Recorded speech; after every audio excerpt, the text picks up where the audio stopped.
quem realmente manda na tua vida. Sabe por quê? Tem muita gente, eu conheço muito crente bem espiritual. Ele compra um carro e já põe um adesivo assim: pertence ao reino. Nunca faz para o reino nada, mas o carro está lá, pertence ao reino.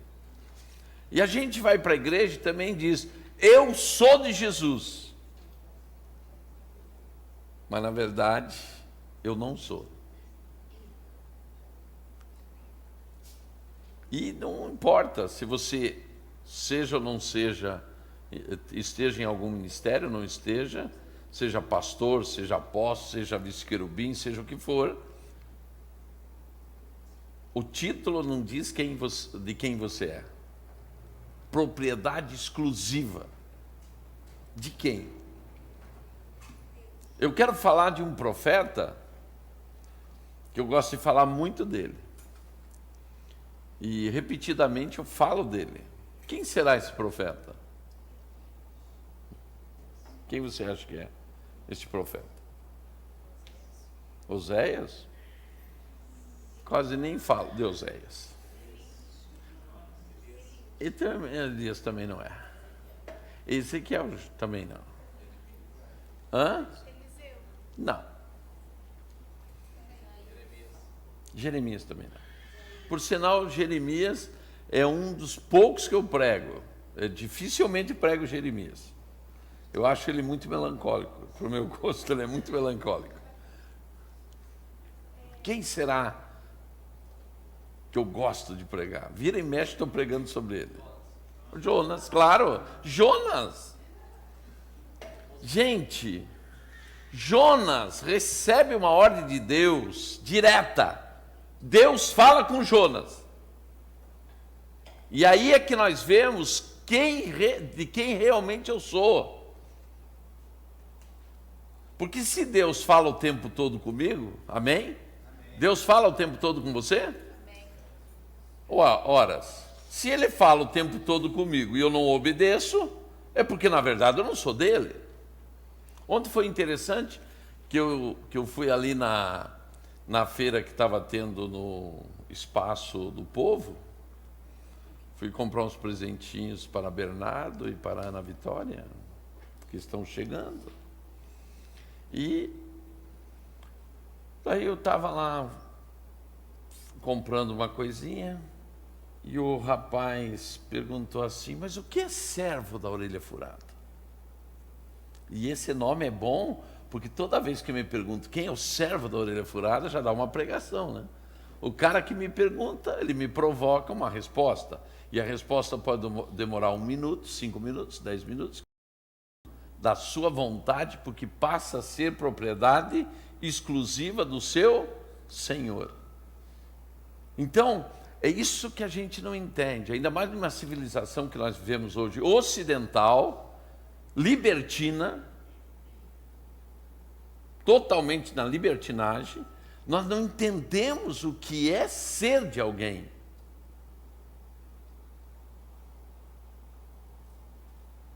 Mas a gente canta e a gente lê que foi pago um alto preço por nós. Nós viramos propriedade exclusiva de Deus. Por isso que foi pago um preço. E aqui a gente vê Deus falando com Jonas. E era profeta, gente. Quer dizer, ele tinha o dom, ele tinha o ofício de profeta, ele falava diretamente com o dom. Então o problema não é que Deus não fala com a pessoa, o problema está na reação que se toma logo após ouvir a Deus.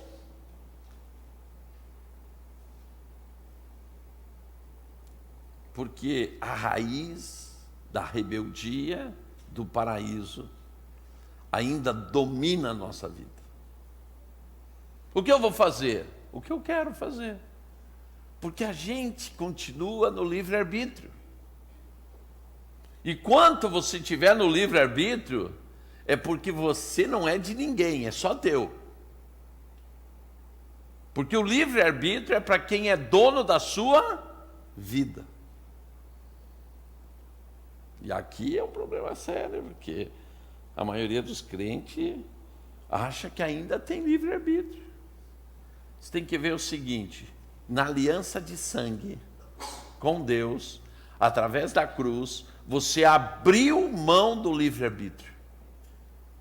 Você disse: a partir de hoje não decido mais eu fiz uma decisão. A tua última decisão foi o quê? Obedecer. E é duro porque a carne quer reagir, as trevas querem surgir, e você vai ter que ter muito, mas muito domínio próprio. E muita paciência. Nós estamos passando o período mais tremendo que podemos passar, um período de crise. E o perigo de crise é exatamente para provar quem é o teu Senhor. E Jonas ouviu uma palavra do Senhor: vai a Nínive. Ora, profeta usado por Deus. Qual é a tendência de Jonas? Qual é a tendência de Jonas? Não ir. E não foi. Movido pelo quê? Pelo quê? Religiosidade primeiro. Gente, o que a gente mais mexe é a religiosidade. Porque na religiosidade é que nós achamos que temos direitos. Eu tenho direito a isso, eu tenho direito àquilo.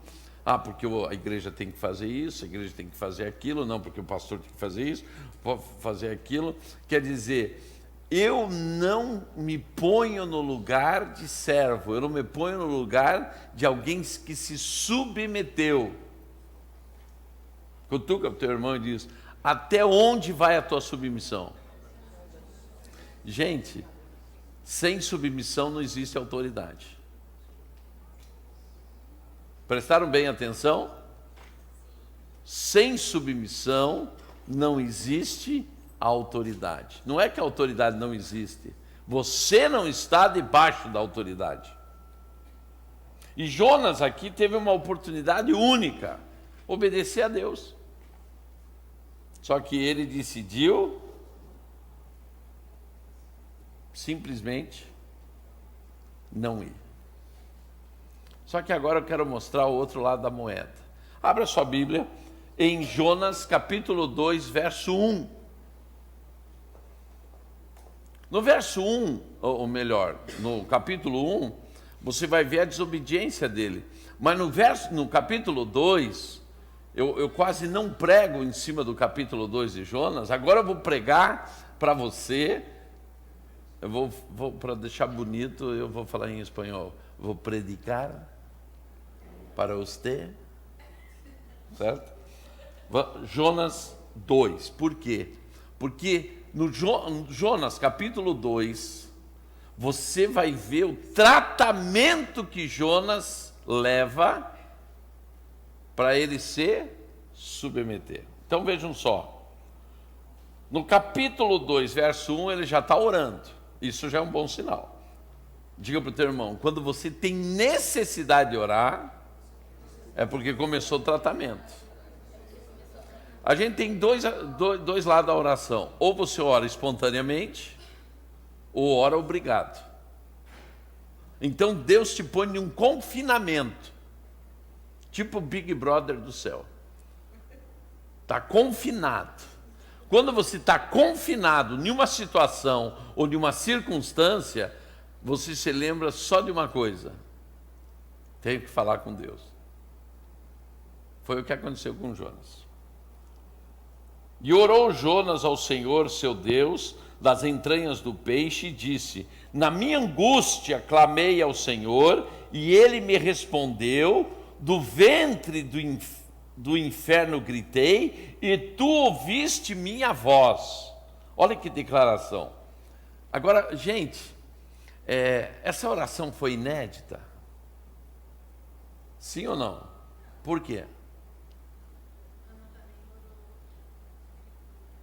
Não, gente, inédito. Por exemplo, o Ivan Pai Júnior, design oficial da Koinonia, do Servo da Orelha Furada, da Torre do Sobrenatural, de quantas coisas, né? Design exclusivo. Ele apresenta um desenho inédito. O que é inédito? Não é nunca visto, nunca criado. Não é visto, gente, é criado. Então eu quero te perguntar isso. Jonas está fazendo uma oração inédita? Por quê? Exatamente, gente. Jonas, ele só está aliançado com o Senhor, ele só está fazendo o par com o Senhor, ele só está orando agora, baseado única e exclusivamente na oração que ele tira dos Salmos. Então a primeira coisa que você tem que saber, quando você verdadeiramente é de quem você é que você está de um mesmo espírito, você está numa mesma direção, você está numa mesma condução, e quando você ora baseado na palavra de Deus, é porque a palavra de Deus passa a ser para você a tua direção. Então Jonas antes estava livre, escolhendo o caminho, indo para lá, indo para cá, desobedecendo a Deus, mas chega uma hora que Deus põe ele em um confinamento. Qual o confinamento? Dentro do peixe. E ele não cria uma oração. Ele se baseia no quê?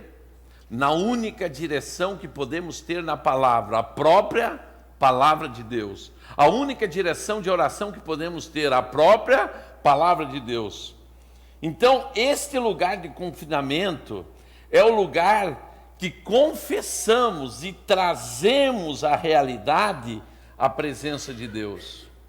Melhor ainda, é o lugar do batismo da honestidade. Sabe aonde que somos verdadeiramente honestos? Quando nós estamos nesse tipo de confinamento, quando nós estamos passando uma crise, quando nós estamos passando uma grande dificuldade, nós vamos ser batizados na honestidade, porque verdadeiramente seremos nós.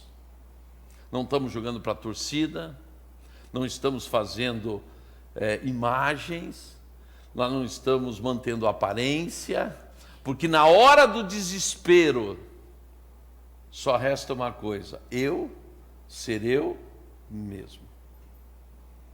Eu estou com o teu irmão e diz, por isso que Deus permite a crise. Porque na verdade vem o batismo da honestidade. Aqui Jonas agora chega real. Agora ele está ali porque ele está no desespero.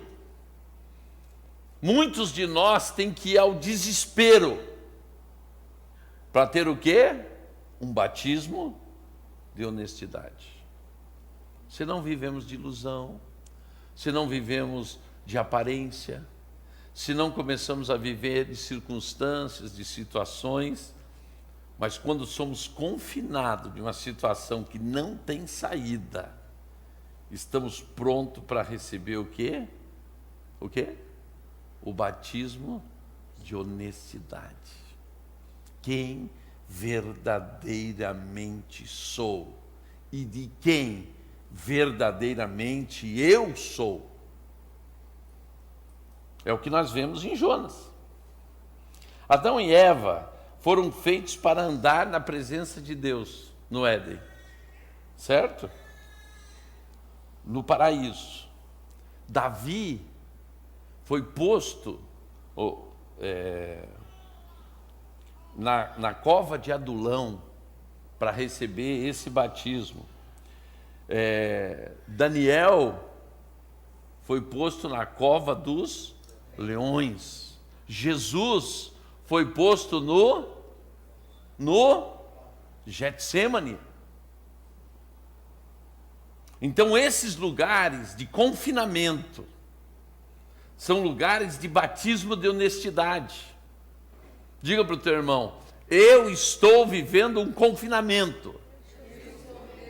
Quer dizer, não faço o que quero.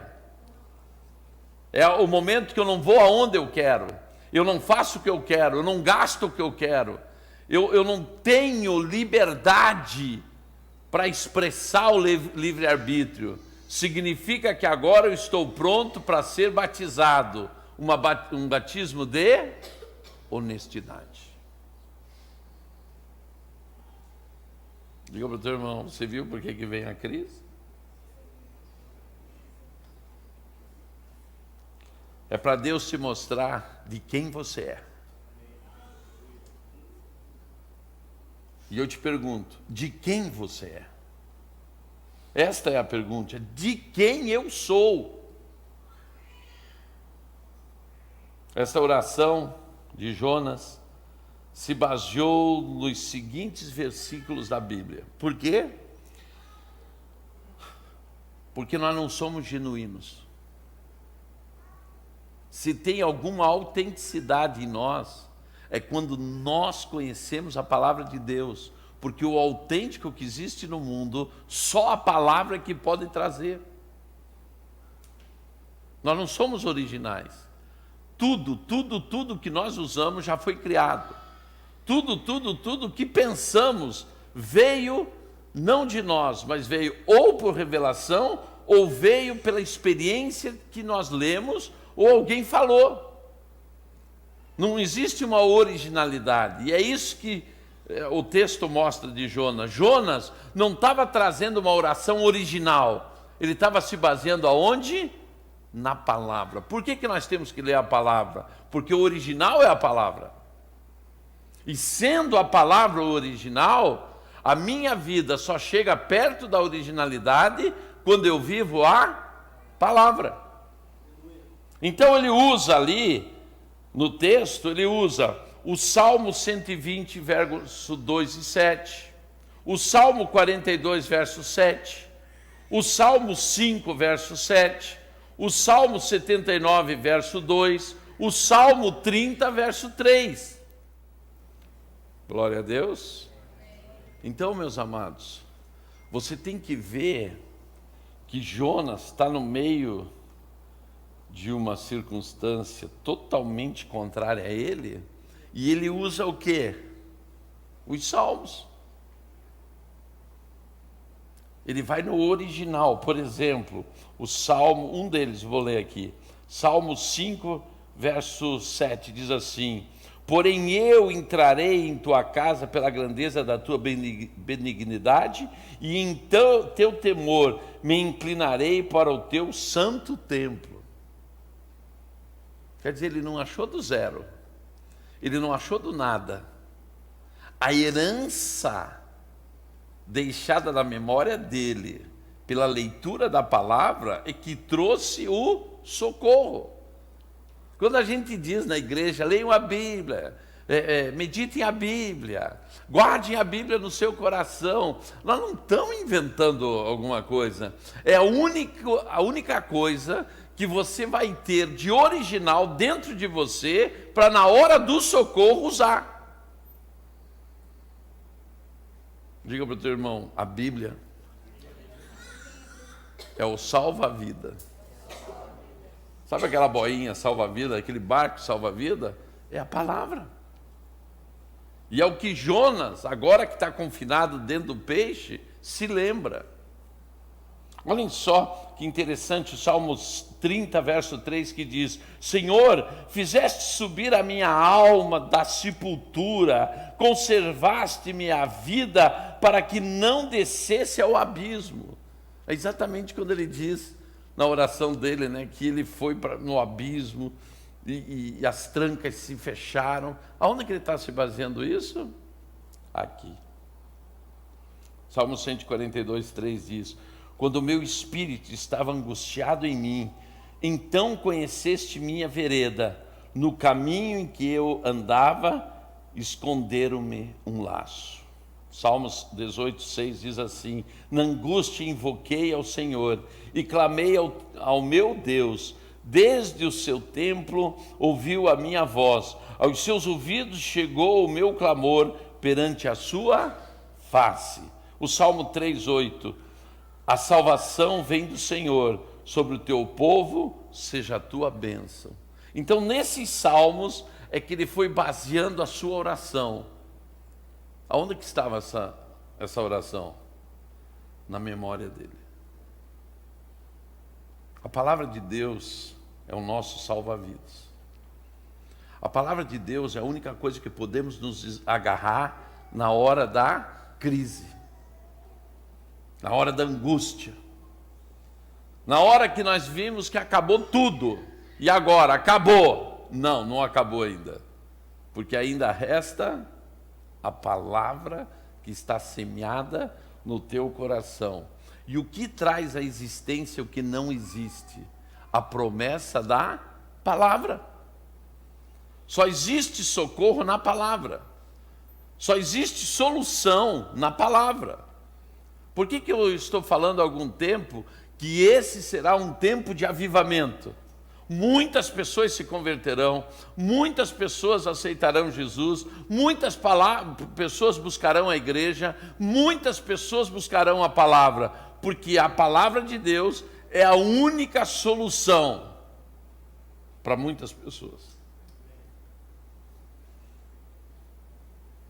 E é na crise, quando nós não temos saída, é que nós buscamos a palavra. Olhem bem a primeira parte da oração de Jonas. E orou Jonas ao seu Senhor. Agora ele responde a pergunta de quem eu sou. Ele buscou ao seu Senhor, o seu Deus. A segunda parte da oração, agora ele vai falar de quem é Deus. Na primeira ele diz de quem ele é. Mas agora ele vai falar de quem é Deus. No capítulo 1 de Jonas, ele está no controle da situação. Ele vai ao porto de Jope, compra a sua passagem, não ouve a Deus. Quem está no controle? Entra no navio, vai dormir. Quem está no controle? Jonas. Isso é no capítulo 1. Só que agora nós já estamos no capítulo 2.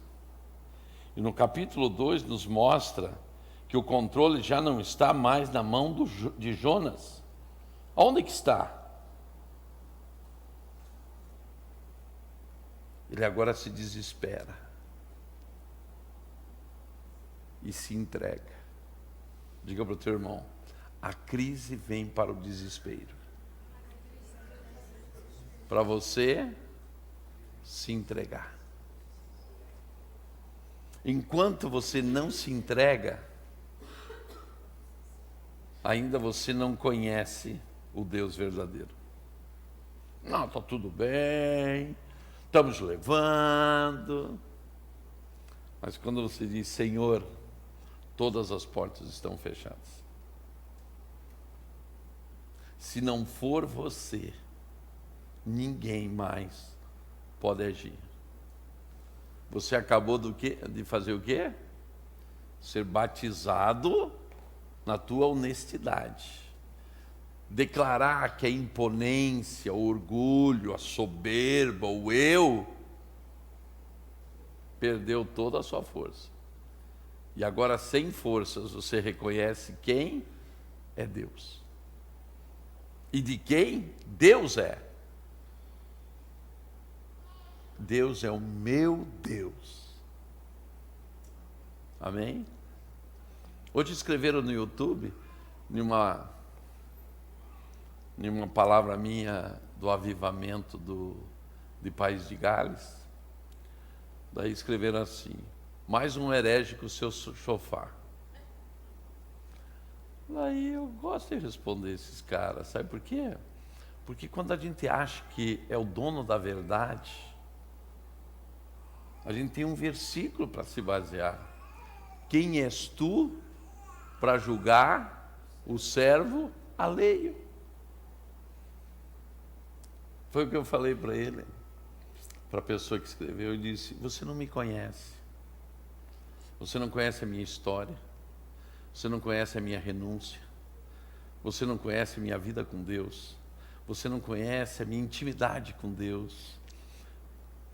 Mas se eu te ofendi em uma palavra ou só por um instrumento de música, me perdoe. Sabe por quê?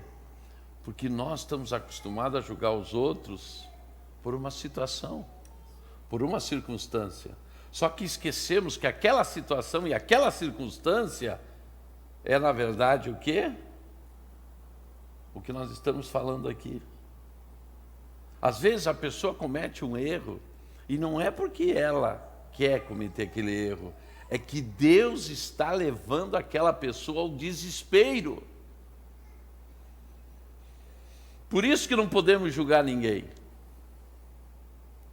E ao desespero com um propósito, para que ele reconheça quem é Deus e de quem ele é.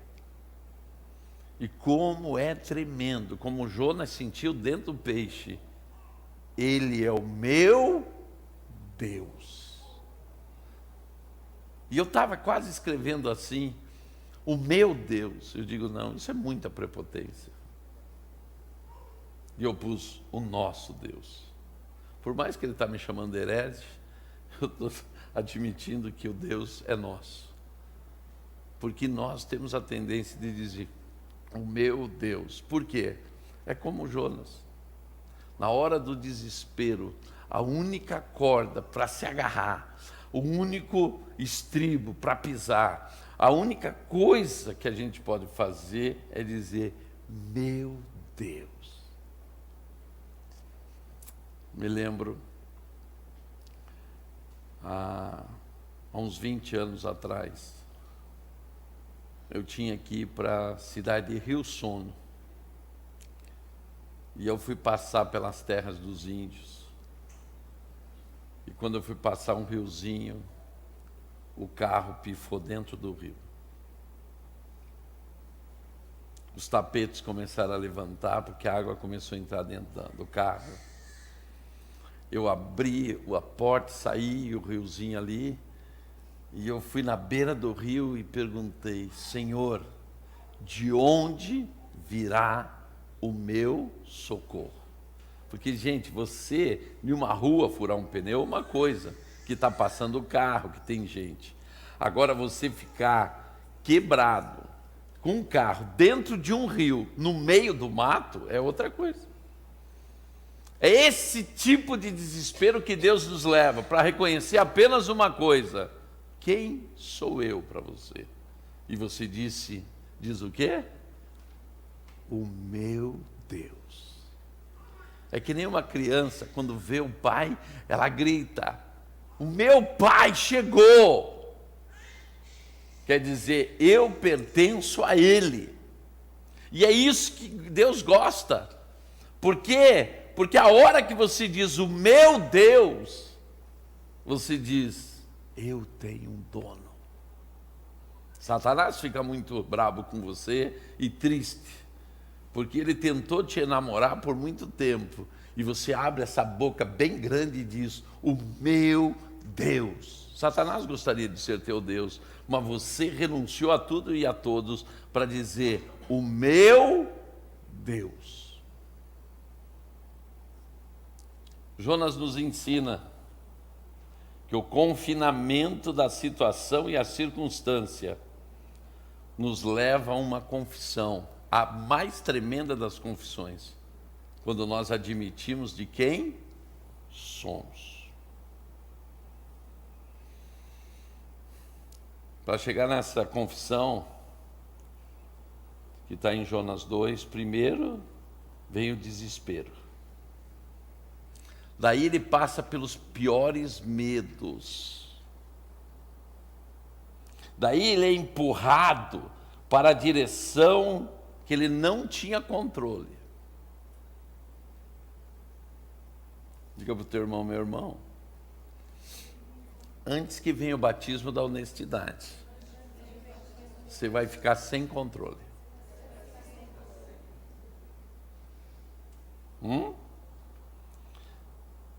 Antes de ser, daí você é vencido.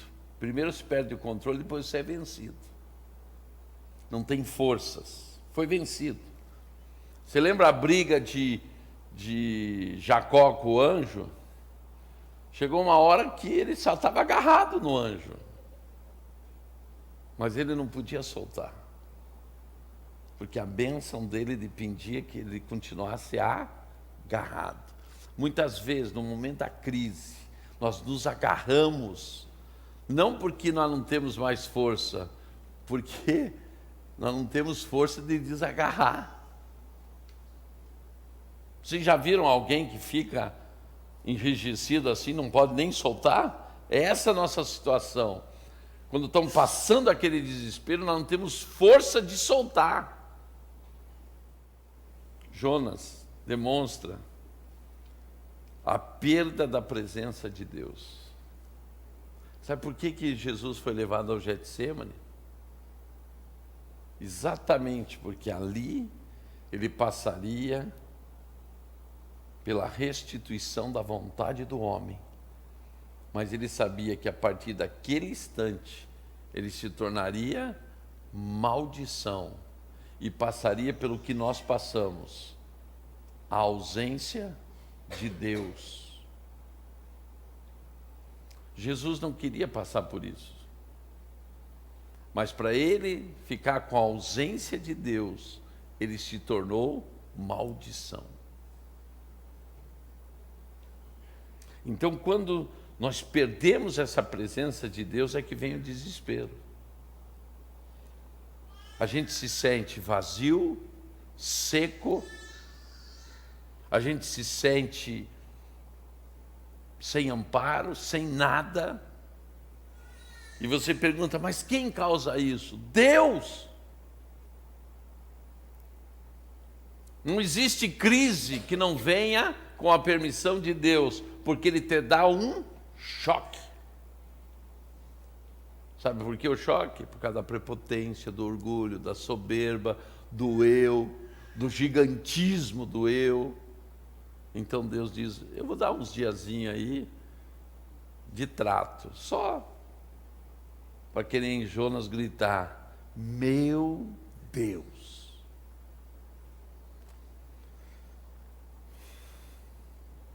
Logo em seguida, no verso 5 de Jonas 2, a gente vê uma coisa. Ele começa a temer o desastre iminente. Sabe quando você sabe que amanhã é o dia? Esse temor do desastre iminente, da crise mais profunda, do choque mais terrível, é exatamente Deus te preparando aquele momento tremendo de confinamento para que venha o quê?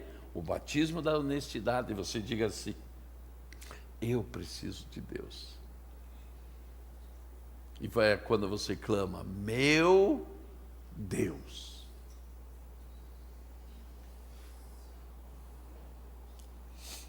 Veja só, chega uma hora que Jonas admite que até as coisas mais frágeis dominam a sua mente. Então, agora ele começa a perder das coisas mais pequenas.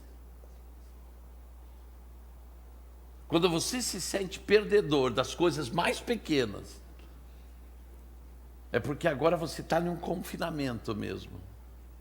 Porque você não está mais enfrentando os gigantes. Agora você está enfrentando apenas algas marinhas enrolando na tua cabeça, frágil, mas que te traz uma sensação do quê? De domínio total em você. E morte. E aonde Jonas fala que o abismo está me rodeando. E logo em seguida ele diz o quê?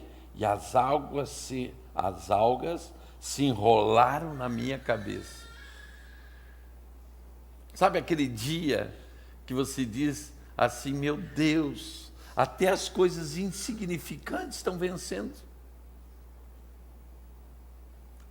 É o ápice da crise. É o ápice do abismo.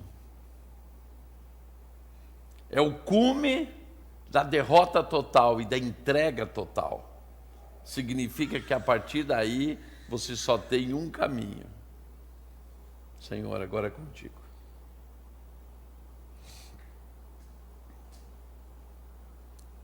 No verso 6, Jonas diz assim, que ele está com a sua alma afundada. Nunca e para sempre. Designação satânica de determinismo. Quer dizer, o determinismo acabou. A teimosia parou. Porque muitas coisas que fazemos, achamos nós que é porque determinamos, porque força de vontade, porque queremos vencer. Não, é eu. É o dono da própria vida. É não querer perder o controle. E Jonas aqui tinha perdido o controle. Agora ele não ia onde ele queria. Ele não fazia o que queria. Agora ele iria aonde o peixe levasse ele. Então aqui nós vemos o quê? Nunca para sempre. Sabe aquela história que nós queremos tudo para sempre? Agora nós chegamos à conclusão, nunca para sempre. Quer dizer, nunca mais alcançarei, nunca mais terei condições. É quando nós admitimos a nossa fragilidade e dizemos, Senhor, é contigo.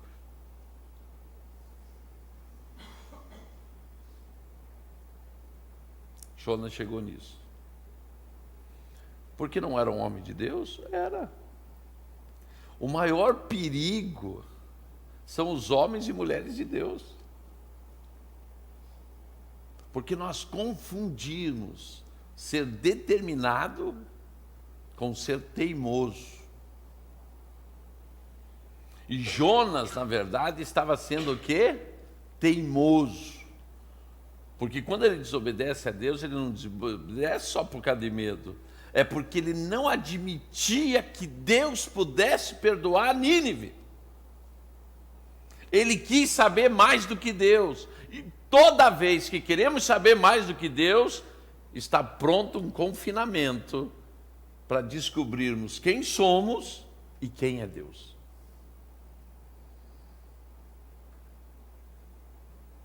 Diga para o teu irmão, meu irmão, quando você entrar nesse tipo de confinamento, é melhor relaxar, pedir perdão e dizer, meu Deus. É melhor. Sofre menos, vai logo para Nínive e acabou.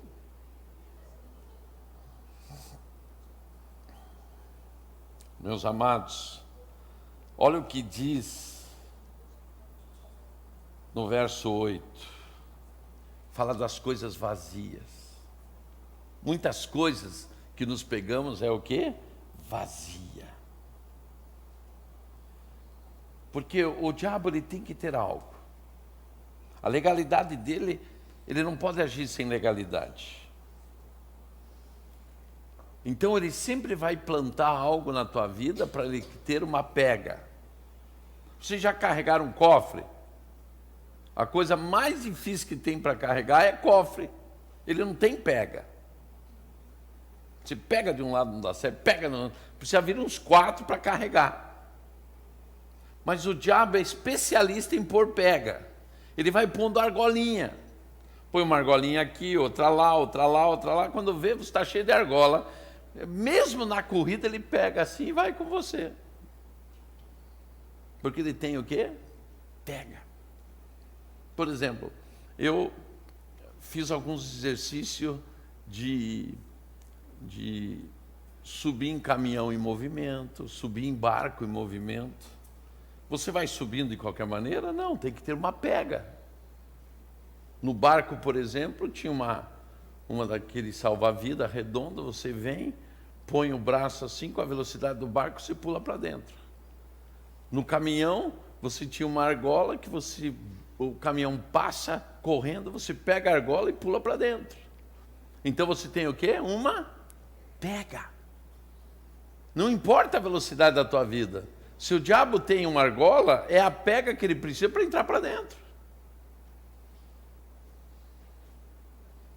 E aonde que ele tem a pega? Exatamente na desobediência. Desobediência. Desobedecer o quê? A palavra. Esta é a pega que o diabo entra na tua vida. Não importa se você está a todo vapor. Se tiver uma argolinha, ele pula para dentro. Mas é interessante que Deus, por ser criador, faz tudo do nada. Ele não precisa ter uma pega.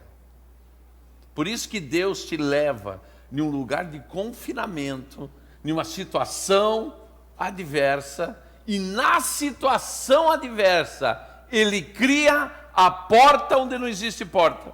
Aleluia. Nunca esqueça como Ele se apresentou para Moisés. Ele disse assim, Moisés perguntou para ele, mas Senhor, quem eu vou falar que é ti para o povo? E ele disse, diga ao povo que eu sou. Eu sou a porta onde não existe porta. Eu sou a cura para a doença. Eu sou a prosperidade para a miséria. Eu sou a solução que eu estou buscando. Porque do nada Ele cria. Eu aprendi uma coisa. Na crise, fique o mais quieto possível. Não abra essa tramela, que é a boca, cheia de dente e uma língua, para piorar a situação. Na crise é bom ficar quieto, só esperando que seja criada a solução do problema que eu estou. Com o passar do tempo, de tantas crises, eu aprendi isso. Na crise a gente fala menos. Reclama nada. Porque eu estou sendo provado. E eu só não posso uma coisa, ser reprovado. Gente, é terrível ser reprovado. Quando Jonas admite o pecado mais grave diante de Deus. Qual é o pecado mais grave diante de Deus? Qual vocês acham assim que é o mais grave dos mais graves? Todos não. Vamos lá. Primeiro mandamento. Amarás a Deus sobre todas as coisas. Segundo. Não, amar o próximo não está no segundo. Não os resumos do Novo Testamento, os 10 mandamentos. Primeiro, amar a Deus sobre todas as coisas. Segundo, não terá outro Deus diante de mim. E terceiro, não usará o nome do Senhor em vão. Quarto, os primeiros versículos, os primeiros mandamentos, está ligado à pessoa de Deus. Quem é o teu Deus? Por isso que se diz, meu Deus. Mas o que tira esse Deus de ser teu Deus? A idolatria. Diga para o teu irmão, quando eu ajo sem Deus, eu estou sendo idólatra, porque estou servindo outro Deus. Então aqui, gente, este versículo Jonas admite a sua idolatria. Então, por que Deus te leva para um confinamento, para um problema, para uma situação, para uma circunstância? Para você ver que substituiu Deus na tua vida. Este que é o problema. Percebam que Jonas teve seu coração restaurado, porque o nosso Deus é Deus restaurador. A oração no verso 9 gera a sua saída do confinamento. Leia, por favor, Jonas 2:9. Jonas 2:9. Qual é a oração que ele faz que libera ele do confinamento? Isto é, do peixe. Gente, quando ele admite que ele apresentará a sua adoração no templo. Isto é, ele apresentará o quê? O sacrifício, gente. Na crise, tem uma solução. É a oração que você fala com o Senhor. É o pacto do sacrifício. Quando Jonas diz, Senhor, eu quero ter a oportunidade para ir no templo apresentar a minha adoração, o meu sacrifício. Deus imediatamente diz o quê? Peixe. Leva ele para Nínive. Muitos ficam orando. Só que aqui Jonas nos ensina que há uma saída do local de confinamento. Qual é essa oração? Do verso 9. Isto gera a sua saída do confinamento. Senhor, eu quero apresentar o meu sacrifício. O que tirou o povo do Egito? Moisés chegava para o faraó e diz, deixa o meu povo ir sacrificar, adorar. Por isso que todo culto nós apresentamos um sacrifício, uma adoração. Por quê? Porque este é o momento que nos tira do confinamento. Na época de crise, qual é o primeiro argumento que nós temos? O fútil. Determinamos que é fútil dizimar e ofertar. Por quê? Porque achamos que isto é sobra e isto é primícia. E por não darmos a primícia, não abençoamos o todo. E Jonas, quando viu a situação preta e ele confinado, ele clama ao Senhor e na oração ele diz, Senhor, me leva para o teu templo, porque eu quero sacrificar, quer dizer, eu quero apresentar minha adoração diante de ti. Gente, nessa crise, nós podemos tudo, menos uma coisa, negociar o sacrifício. Você quer piorar a crise? Negocia. Mas este é um tempo que eu vou ser fiel como nunca fui. Este é o tempo da fidelidade. Amém. Me lembro, gente, quando eu estava em crise financeira, eu deixava de pagar a conta para ser o quê? Fiel. Porque da onde poderia vir a minha solução? Do único lugar que cria. Deus. E o que se cria?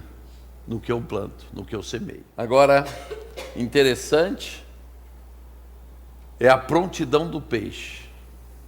O peixe não tem eu. O peixe só obedece. Deus diz, leva ele para Nínive, o peixe de imediato obedece. Essa é a vergonha da humanidade. Nós pensamos e por pensarmos erramos demais. O peixe não pensa e só obedece.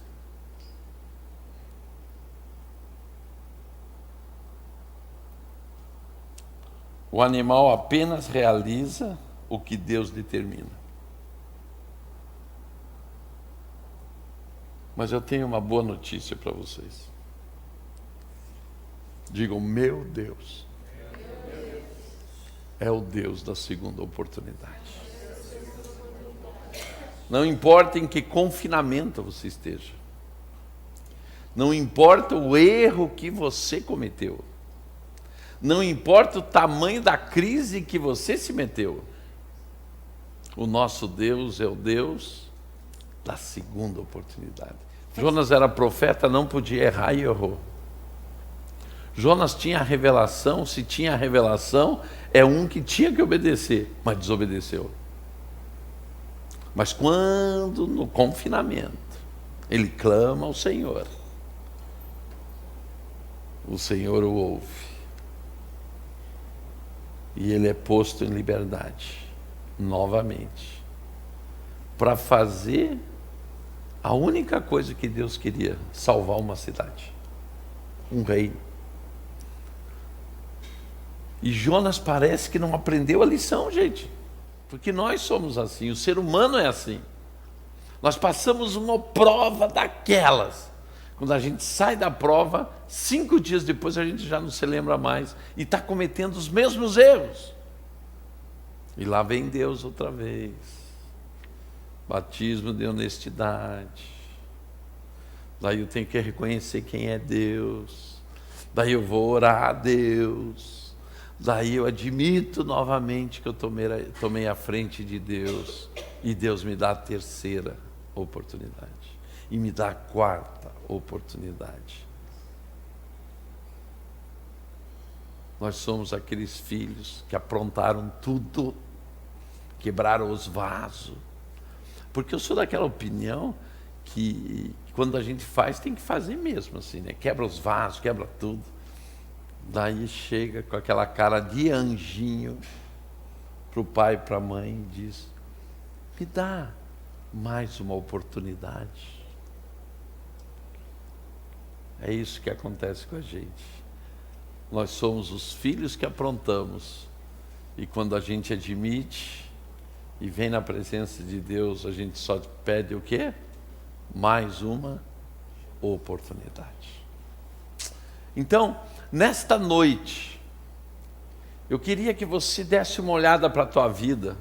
Que confinamento que você está vivendo? Qual crise você está vivendo? Alguns estão vivendo uma crise de enfermidade, outros financeira, outros de sentimentos, outro no casamento. Que confinamento que Deus permitiu você entrar? Porque hoje esse altar tem que ser a barriga do peixe. Se Deus te trouxe aqui, é porque Ele está precisando ouvir uma coisa tua. Meu Deus. Você quer que as coisas mudem? Reconheça nesta noite que você está precisando mudar. Apenas isso. Amém? Quem chegou à conclusão que está passando este momento, um momento de crise na barriga do peixe, e precisa sair, eu quero convidar: saia do teu lugar, se posicione aqui na frente diante de Deus e clame por Ele e diga: meu Deus. Você estará respondendo a uma pergunta: de quem eu sou?